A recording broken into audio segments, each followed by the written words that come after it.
Pauf បងមន់នេះហេតុអីក្នុងនឹងមានពងក្រហមដល់ទៅពីរហើយយ៉ាថ្ងៃនេះចាញ់បៀទៀតហើយតាំងពីក្មេងនេះចូលមកផ្ទះយើងលេងអីក៏មិនដែរឈ្នះថ្ងៃនេះវាយក្មេងនេះឲ្យស្លាប់យើងប្រាប់ឲ្យមែនទេបាយមួយចានគឺញ៉ាំបានពងតែមួយគ្រាប់ទេចុះហេតុអីបានជាឯងហ៊ានលួចពងដល់ទៅពីរយ៉ាងនេះមីងពងតែមួយគ្រាប់ទេតែវាមានអាក្រហមពីរជាប់គ្នា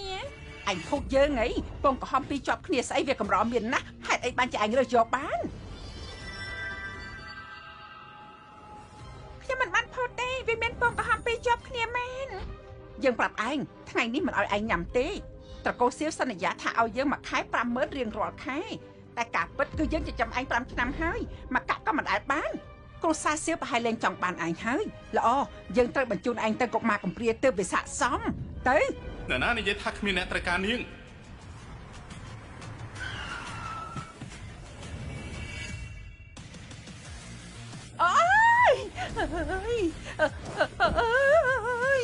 ឆ្កែមិនលឺសូរសំឡេងមនុស្ស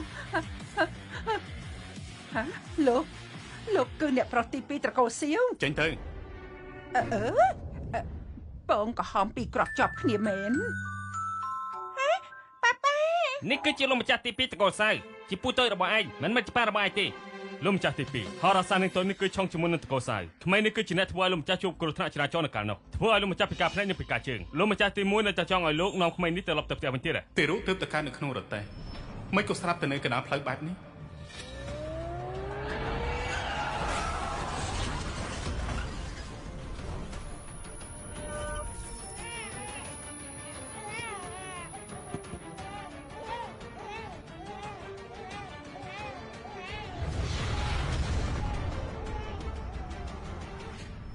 នាងជាអ្នកនាងដ៏ថ្លៃថ្លារបស់ត្រកូលសៀវហើយក៏ជាម្ចាស់តូចរបស់ឯងដែរ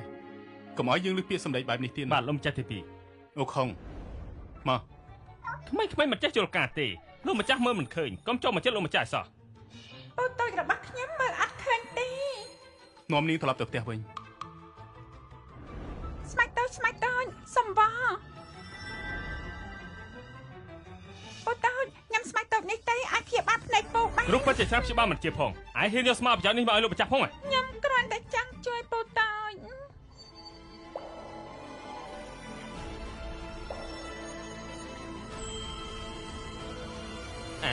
ហេតុអីបានជាស្លឹកឈើនេះមានក្លិនខុសពីគេបែបនេះលោកម្ចាស់ទី2សូម្បីតែអ៊ូខុងក៏មើលដឹងថាមានអ្វីមិនខុសប្រក្រតីដែរ